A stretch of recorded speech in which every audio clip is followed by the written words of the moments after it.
இந்திய ஜனநாயக கட்சியின் 4வது மாநில மாநாடு கடலென திரள்வீர் கடலூர் February 8 வேப்பூர் பாசார் கடலூர். மணப்பெண்ணின் பிரத்யேகமான திருமணம் Vivaha the Chennai Silks. GT Holidays, South India's #1 travel brand. You know you are special when you're with GT Holidays. Nakkeeran நேயர்களுக்கு வணக்கம். இன்று நம்முடன் கருத்துக்களை பகிர்ந்து கொள்ள இணைந்திருக்கிறார் காங்கிரஸ் கட்சியின் செய்தி தொடர்பாளர் கே சந்திரசேகரன் அவர்கள். வணக்கம் சார். வணக்கம். நாடாளுமன்றத்தில் புதன்கிழமை பிரதமர் இருக்கை அருகே எதிர்கட்சியினர் முற்றுகையிட்டு கோஷம் எழுப்பினாங்க. அதில் பெண் எம்பிக்களும் இருக்கிறாங்க அப்படிங்கிறார் ஓம் பிர்லா. இதை மனதில் வச்சு தான் நான் பேச வர வேண்டாம் அப்படின்னு சொன்னதாக சொல்கிறாரு. அப்போ ஒரு பாதுகாப்பற்ற ஒரு சூழ்நிலையை உருவாக்குறாங்க அப்படிங்கிறாரு. முதல்ல அவைத்தலைவர் பிரதமர் மோடிக்கு சப்பை கட்டு கட்டுவதற்காக இந்த மாதிரி ஒரு அபத்தமான குற்றச்சாட்டை சொல்லியிருக்காருன்னு தான் சொல்றேன். ஏன்னா முதல்ல அவரு பிரதமர் மோடி அவைக்கு வரவில்லை, வர வேண்டாம் என்று புறக்கணிக்க முயற்சி செய்யும் பொழுது புறக்கணிப்பதற்கான காரணத்தை ஓம் பிர்லா மூலமாக சொல்லியிருக்கிறார். சபாநாயகரின் பின்னால் ஒளிந்து கொண்டு மோடி இது மாதிரி செய்து கொண்டிருக்கிறார் என்பதைத்தான் நான் பாக்குறேன். இது அவையை நடத்துவதற்கான முழு பொறுப்பும் சபாநாயகர் சொந்தம் இருக்கு. நீங்க ஒரு அன்றைக்கு நடந்த சம்பவம் என்ன, எதிர்கட்சி தலைவரை பேச விட மாட்டேங்கிறீங்க தான் குற்றச்சாட்டு. அதற்காக பேச விடுங்கள் என்றுதான் எல்லா எதிர்கட்சிகளும், காங்கிரஸ் மட்டுமல்ல எல்லா எதிர்கட்சிகளும் போராட்டம் நடத்தி கொண்டிருக்கிறது. ஆனால் ஒரு பாரதிய ஜனதா கட்சியின் எம்பியான நிஷிகாந்த் சுபே என்பவரை பேச விடுறாங்க. அவர் என்ன பேசுறாருன்னா, ஒரு 4-5 ஏதோ புத்தகங்கள் எல்லாம் கையில வச்சுக்கிட்டு வேண்டுமென்றே ராகுல் காந்தி புத்தகத்தை வைத்து ரெஃபர் பண்ணாரு என்பதற்காக அவரும் ஏதோ புத்தகங்களை வைத்துக் கொண்டு நேரு, இந்திரா காந்தி போன்றவர்களை ஆபாசமான முறையில் கொச்சைப்படுத்தி பேசுகிறார். பேசும் பொழுது அவரை அலோவ் பண்றாங்க, அவரை சபாநாயகர் அலோவ் பண்றாரு. இதை எதிர்த்து குரல் எழுப்புறாங்க காங்கிரஸ் எம்பிக்கள், குரல் எழுப்புறாங்க. குறிப்பா பெண் எம்பிக்கள் இந்திரா காந்தியை கொச்சைப்படுத்தி பேசுவதையெல்லாம் நீங்க எப்படி அலோவ் பண்றீங்க? இப்ப எதிர்கட்சி தலைவர் பேசும் பொழுது மைக்கெல்லாம் ஆஃப் செய்யப்படுகிறது, ஆனால் அவரை பேச அலோவ் பண்றீங்களே எப்படின்னு குரல் எழுப்புறாங்க. அதுக்காகத்தான் என்ன பண்றாங்கன்னா, அவரை நோக்கி, அதாவது சபாநாயகர் இருக்கையை நோக்கி அவர்கள் செல்கிறாங்க, அவர் கோஷம் எழுப்புறாங்க. அப்பொழுது சைட்ல அவரோட இருக்கையும் இருக்கு, பிரதமருடைய இருக்கையும் இருக்கு, அவ்வளவுதான்.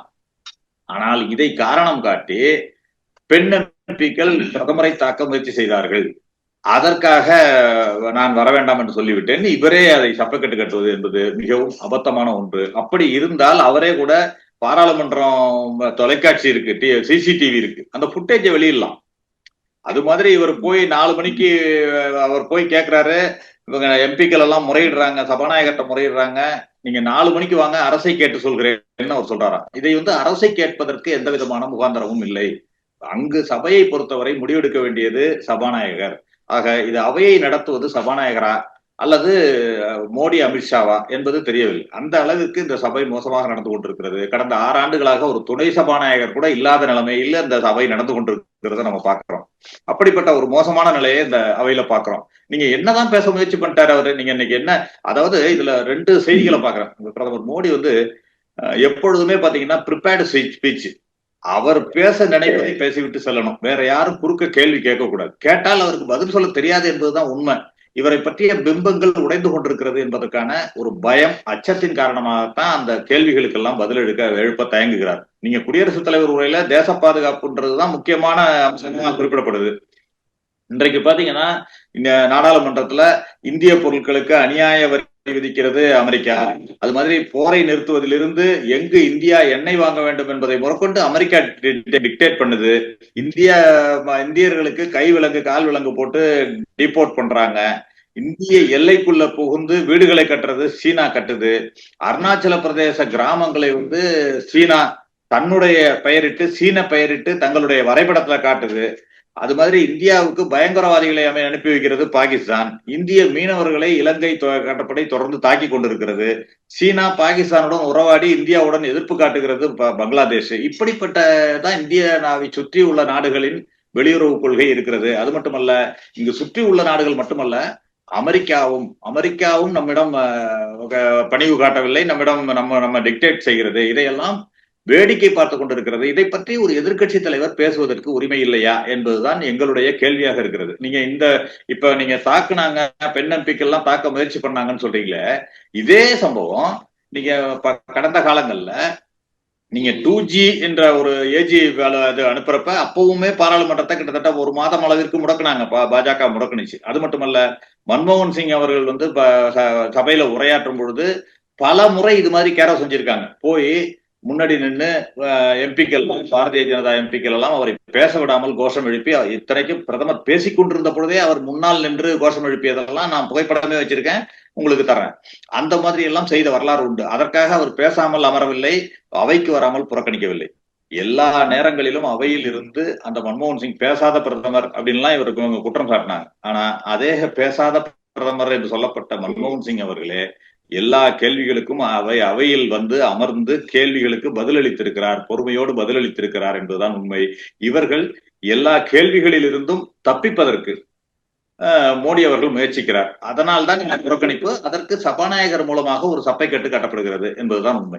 பிரதமர் பதவி தங்களுடைய குடும்ப சொத்துன்னு இவங்க நினைச்சிட்டு இருக்கிறாங்க காங்கிரஸ் கட்சியினர். எனக்கு கல்லறை தோன்ற நினைக்கிறாங்க. மக்களுடைய ஆசி இருக்கிற வரைக்கும் எனக்கு கல்லறை தோன்ற முடியாது, தேர்தல் தோல்வியை ஜீரணிக்க முடியாம இந்த மாதிரிலாம் பண்றாங்க அப்படிங்கிற. அவங்களுக்கு பேசுவதற்கு எந்த சப்ஜெக்டும் இல்லைங்க. அதாவது பிரதமர் என்பவர் என்ன, ஒரு கிட்டத்தட்ட 3வது முறையாக ஆட்சியில் வந்திருக்கிறார். இதுல அவர் செய்த சாதனைகளை பற்றி பேசலாம். யாரும் அது பதில் சொல்ல பிரச்சனை இல்லை, அதை யாரும் மறுப்பு சொல்ல போவதில்லை. தான் இந்த 11 ஆண்டு கால ஆட்சியில என்னென்ன சாதனைகளை செய்திருக்கிறேன் என்று சொன்னால் அதை யாரும் மறுப்பு சொல்ல போவதில்லை. அதே மாதிரி காங்கிரஸ் கட்சி ஏதாவது குற்றச்சாட்டு வைத்திருந்தால் அதற்கு பதில் சொல்லலாம். எதிர்கட்சிகளோ காங்கிரஸ் கட்சியோ குற்றச்சாட்டு வைத்திருந்தால் அதுக்கு பதில் சொல்லலாம். ஆனால் இவர் என்ன பண்ணுவார்னா ஒவ்வொரு தடவையும் ஒன்று நேற்றைக்கு கூட பேச்சுல வந்து ஊடுருவல்காரர்கள் என்ற வார்த்தையை உபயோகப்படுத்திருக்காரு. ஊடுருவல்காரர்களை ஊக்குவிக்கிறது காங்கிரசும் எதிர்கட்சிகளும் ஊக்குவிக்கின்றன. ஊடுருவல்காரர்கள் இந்தியர்களின் சொத்துக்களை சுரண்டுகிறார்கள் அப்படின்லாம் சொல்றாரு. எந்த ஊடுருவல்காரர்கள் எங்கே சுரண்டினார்கள் என்ற டேட்டா சொன்னாரா கேட்டால் இல்லை. ஒரு பாராளுமன்றத்தில் பிரதமர் பேசுகிறார் பேச்சா இது, அதற்கான ஒரு அழகான ஸ்பீச்சா இது அப்படின்னு தான் எனக்கு கேள்வி. ஏனென்றால் ஒரு யாரையோ ஒருத்தரை குற்றம் சாட்ட வேண்டும் என்பதற்காக ஒரு மத ரீதியாக ஜாதி ரீதியாக மோதலை ஏற்படுத்தும் விதத்தில் இவர் பாராளுமன்றத்தில் பிரதமரே பேசுவது ஒரு அழகல்ல. அதே மாதிரி அவர் எப்ப ஏதாவது ஒரு சமயம் அவருக்கு பிரச்சனை வருகிறது, அவருடைய திசை திருப்ப வேண்டும் என்று சொன்னால், இன்றைக்கு 2-3 பிரச்சனைகள் இருக்கிறது. எப்ஸ்டீன் ஃபைல் வெளியாகி இருக்கிறது, அதுல மோடியுடைய பெயர் இருக்கு, அது ஒரு பிரச்சனை. அதானியுடைய வழக்கு அமெரிக்கால பிரச்சனை அங்கு நடந்து கொண்டிருக்கிறது, அது ஒரு பிரச்சனை அவருக்கு. அதே மாதிரி வர்த்தக ஒப்பந்தம் தன்னிச்சையாக அறிவிக்கப்பட்டிருக்கிறது அமெரிக்காவால், அது ஒரு பிரச்சனை. அதே போல சீன எல்லை பிரச்சனையையும் ராகுல் காந்தி எழுப்புகிறார். இந்த பிரச்சனைகளில் இருந்தெல்லாம் தப்பிக்க ஏதாவது ஒன்று இன்னைக்கு சொல்ல வேண்டும். ஏற்கனவே பாத்தீங்கன்னா ஏழை தாயின் மகன் சொல்லுவாரு. ரெகுலரா கேட்டுக்கிட்டீங்கன்னா அவரோட டயலாக் கேட்டீங்கன்னா ஏழை தாயின் மகன் சொல்லுவார். அதுக்கு அடுத்தது நான் டீ விற்பவன், அதனால் என்னை மதிக்கவில்லை அப்படிம்பாரு. நான் ஒரு பிற்படுத்தப்பட்ட வகுப்பை சார்ந்தவன், அதனால் மதிக்கவில்லை இப்படி சொல்லுவார். இதெல்லாம் சொல்லிட்டு இருப்பாரு. ஆனா அவரை பத்தி பாஜகவினர் எல்லாம் என்ன கட்டமைச்சாங்க? 56 இன்ச்சு மார்பு கொண்டவர், மிகவும் தைரியமான பிரதமர், உலகிலேயே வலிமையான பிரதமர். பிரதமர் மோடி நினைத்தால் உக்ரைன் ரஷ்யா போரை நிறுத்த வல்லவர், காசா போரை நிறுத்த வல்லவர் எல்லாம் கதை விட்டுட்டு இருந்தாங்க பாஜகவினர். ஆனால் இன்றைக்கு அவருடைய கட்டமைக்கப்பட்ட பிம்பங்கள் எல்லாம் ஒவ்வொன்றாக உடைந்து கொண்டிருக்கிறது. அந்த அச்சத்தினால்தான் அவர் இன்னும் வெளியில வந்து அம்பலப்பட்டு விடுவோமோ, இந்தியா மக்கள் முழுக்க நம்முடைய பிம்பம் வந்து உடைந்து, கட்டமைக்கப்பட்ட பிம்பம் வந்து உடைந்து சிதறி விடுமோ என்ற அச்சத்தின் காரணமா தான் அவர் பேசாம இருக்கிறார். இன்றைக்கு வந்து நாடாளுமன்ற மாநிலங்களவையில பதிலளிக்கிறேன் என்று சொல்லிக்கொண்டு மீண்டும் பாத்தீங்கன்னா அதே பல்லவி, நேரு காங்கிரஸ் அரசுகளை குற்றம் சாட்டுவதையே ஒரு வழக்கமாக வைத்து பேசிக் கொண்டிருக்கிறார். நேரு அவர்களை பற்றி குற்றம் சொல்வதற்கு இவர்களுக்கு என்ன தகுதி இருக்கிறதுன்னு கேட்கிறார். நீங்க நேரு வந்து தன்னுடைய குடும்ப சொத்துன்னு சொல்றாரு. அவருடைய குடும்பத்தை, நேருக்கு வந்து மக்களின் மீது அக்கறை இல்லைன்னு சொல்றாரு. ஆனால் அதே நேரு அவர்கள் தன்னுடைய குடும்ப சொத்துக்களையே நாட்டுக்காக தியாகம் செய்த குடும்பம். அந்த நேரு, இந்திரா காந்தி இவர்கள் குடும்பம் எல்லாம் எடுத்துக்கொண்டால் இந்த நாட்டுக்காக தியாகம் செய்த குடும்பம், தங்கள் சொத்துக்களை இழந்த குடும்பம். 2 தலைவர்களை அந்த குடும்பம் இழந்திருக்கிறது, நாட்டுக்காக தியாகம் செய்து தன் உயிர் தியாகம் செய்திருக்கிறது. ஆனால் இவர்கள் பாஜகவினரோ அல்லது இவர்களுடைய முன்னோர்களோ அல்லது RSS சேர்ந்தவர்களோ ஏதாவது நாட்டுக்காக உயிர் தியாகம் செய்திருக்கிறார்களா, சுதந்திர போராட்டத்தில் ஈடுபட்டிருக்கிறார்களா, அந்த தியாக வரலாறு இருக்கிறதா என்று கேட்டால் இல்லை. அதனால இதெல்லாம் மறைக்கிறதுக்கு அவங்க பேசிட்டு இருக்காங்க. இன்னொரு 2-3 செய்திகள் அவர் நாடாளுமன்ற மாநிலங்களவையில பேசியிருக்காரு. ஒன்று வந்து எதிர்காலம் பற்றிய இலக்கு இல்லாமல் செயல்பட்டது காங்கிரஸ் அப்படின்னு சொல்றாரு. இன்றைக்கு நீங்க இந்தியா பொருளாதார வளர்ச்சி பெற்றிருக்கிறது, 3வது பொருளாதாரமாக வளர்ந்திருக்கிறோம் என்று சொன்னால் அதற்கு காரணம் வந்து காங்கிரஸ் அரசு போட்ட அந்த பேஸ், அடித்தளம். நீங்க அவங்க போட்ட 5 ஆண்டு திட்டம், பசுமை புரட்சி, வெண்மை புரட்சி, அவர்கள் காங்கிரஸ் அரசு உருவாக்கிய பொதுத்துறை நிறுவனங்கள், இதையெல்லாம் தான் நீங்க இன்றைக்கு வைத்துக்கொண்டு நாங்க பொருளாதாரத்துல உயர்ந்துட்டோம்னு நீங்க பேசிட்டு இருக்கீங்க. அதெல்லாம் இல்லை என்று சொன்னால் ஒரு கால சுதந்திரம் அடைந்த பொழுது நம்மள்ட்ட உணவுக்கு கூட நம்ம வெளிநாட்டு தான் கையேந்திக்கிட்டு இருக்கோம். இன்றைக்கு தன்னிறைவு பெற்றிருக்கிறோம் என்று சொன்னால் காங்கிரஸ் அரசு போட்ட அடித்தளம் தான். அதே போல பொதுத்துறை வங்கிகளை நாங்க தான் லாபகரமாக்கணும், பாஜக தான் லாபகரமாக ஆக்கணிச்சுன்னு சொல்றாரு. ஆனா ஒரு சாதாரண ஏழை எளிய மக்களுக்கும் வங்கி சேவை கிடைக்கணும் அப்படின்னு சொல்லி தனியார் மயமாக இருந்த அவர்கள் கையில் இருந்த வங்கியை தேசிய மயமாக்கியது, தேசிய உடைமையாக்கியது அன்னை இந்திரா காந்தி அவர்கள். அதன் பிறகுதான் வங்கிகள் அரசின் கையில வந்துச்சு. நீங்க சொல்றீங்க இந்த ஏழைகளுக்கு வங்கி கணக்கு தனியார் தான் அரசாங்கம் மாத்திரம் தான் சொல்றீங்க. ஆனா மோடி வந்ததுக்கு அப்புறம் தான் வங்கி கணக்கு அதிகமா ஆனது ஏழைகளுக்கு. வங்கி கணக்கு என்பது ஒரு சிதம்பரம் அவர்கள் இருந்த பொழுதே எல்லோருக்கும் வங்கி கணக்கு கொண்டு வந்துட்டாங்க. வங்கி கணக்கு எல்லோருக்கும் துவங்க வேண்டும் என்று சொல்லி மகாத்மா காந்தி ஊரக வேலைவாய்ப்பு திட்டத்திலேயே அந்த வங்கி கணக்கு மூலமா தான் பணமெல்லாம் செலுத்தப்பட்டது. அப்போதே நீங்க கடைசியா வங்கி கணக்கு என்பது அதிகம் எல்லோருக்கும் வர வேண்டிய கட்டாயம் ஏற்பட்டது எதனாலன்னா, நீங்க அந்த கொரோனா காலத்துல வேற வழி இல்லை, வங்கி கணக்கில் தான் செலுத்த வேண்டிய ஒரு கட்டாயம் ஏற்பட்ட போது எல்லோருக்கும் வங்கி கணக்கு தொடங்கினாங்க. இவங்க ஜன்தன் ஒரு அக்கௌண்ட் தொடங்கணும் அப்படின்னு சொன்னாங்க. அதாவது எந்த விதமான பேலன்ஸும் இல்லாம நீங்க மினிமம் பேலன்ஸ் இல்லாம நீங்க தொடங்கலாம்னு சொல்லி ஜீரோ பேலன்ஸ் அக்கௌண்ட்னு சொல்லி ஜன்தன் அக்கௌண்ட் தொடங்கினாங்க. கிட்டத்தட்ட 5 கோடி அக்கௌண்ட் தொடங்கணும், 4 கோடி அக்கௌண்ட் தொடங்கணும்லாம் கணக்கு சொன்னாங்க. ஆனால் என்ன ஆச்சுன்னா, ஜீரோ பேலன்ஸ் அக்கௌண்ட்னு தொடங்கிட்டு அதற்கு பின்னர் பணம் ஏதாவது அவங்க போட்டா 50-100ன்னு அவர்கள் பிடித்தம் செய்தார்கள். அவர்கள் போட்ட பணத்தை எல்லாம் மினிமம் பேலன்ஸ் இல்லை என்று பிடித்தம் செய்யப்பட்டது. அது பல பேர் அந்த வங்கி கணக்கை க்ளோஸ் செய்ய வேண்டிய விஷயம், பல பேர் முறையிட வேண்டிய விஷயம் எல்லாம் இருந்ததுங்கிறதையும் நம்ம பார்த்தோம். அதே மாதிரி காங்கிரஸ் ஆட்சியில பணக்காரர்களுக்கு மட்டும்தான் கடன் கொடுத்துச்சுன்னு சொல்றாரு, கடன் கொடுத்தாங்கன்னு சொல்றாரு. ஆனால் காங்கிரஸ் ஆட்சியில் எவ்வளவு ஏழைகளுக்கு, அதாவது லோன் மேலா, நீங்க ஜனார்தன் பூஜாரின்னு ஒரு இருந்தாரு, பைனான்ஸ் மினிஸ்டர் இருந்தார். அந்த பீரியட்ல லோன் மேலா என்றெல்லாம் கூட கொண்டு வரப்பட்டு ஏழைகள் விவசாயிகளை தேடி லோன் ஒரு 5000-10,000 தான், ஆனாலும் அவர்களை தேடி லோன் சென்றுச்சு, அதை திருப்பி கட்டினாங்க.